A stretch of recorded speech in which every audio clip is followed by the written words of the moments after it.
What's wrong with Kansas City? Well, first let me tell you what's right with Kansas City. It's in Missouri, not Kansas. You gotta be clear on that. And that can be a little confusing for people that like to think logically.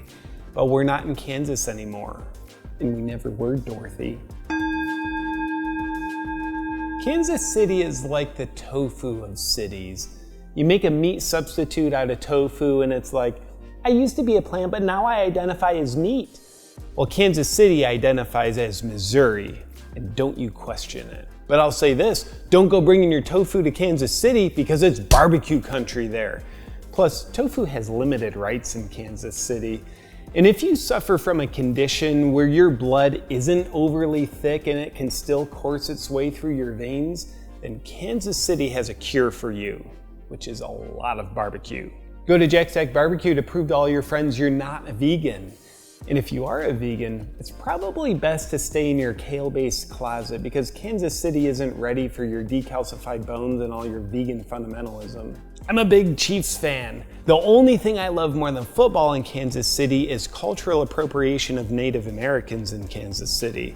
But luckily with the Chiefs, you get both. Only thing I love more than the Chiefs is the Royals during baseball season. But what I love more than the boring game of baseball is the non-boring mascot of the Royals, Slugger.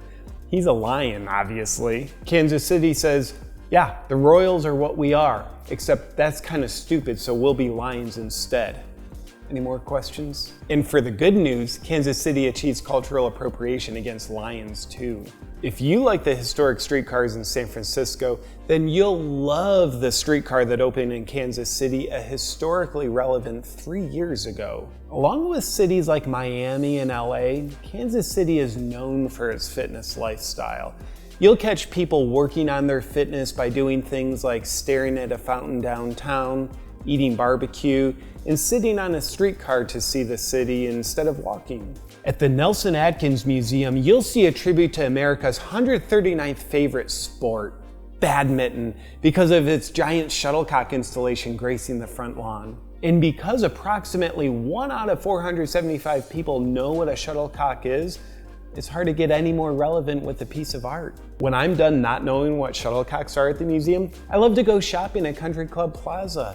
With over 800,000 square feet of retail space, you'll find it's an absolute breeze to have less of your own money after an afternoon of consumerism. But the good news gets even better if you remember to take a couple credit cards, because that way you can leave with even less money than you actually have. Kansas City has a huge yoga scene. It's just yoga's a little different there. It consists mostly of people drinking beer and not doing any yoga.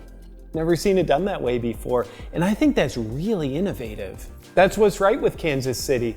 Now the only thing wrong with Kansas City is that there's nothing wrong with it. It's just waiting for the rest of the world to catch up with its innovative ways. Hey, one more thing, Kansas City, you beautiful weirdos. I love you, and that's why I'm coming your way this weekend to do comedy shows at the Kansas City Improv. I can't wait. I'd love to have you come out and join me for my comedy shows. You can grab your tickets at the link below, awakenwithjp.com/events. I've also got a limited number of VIP packages available for after this show, so you can get all your tickets for this weekend's comedy shows at my website, link in the description, awakenwithjp.com/events. See you soon, Kansas City weirdos.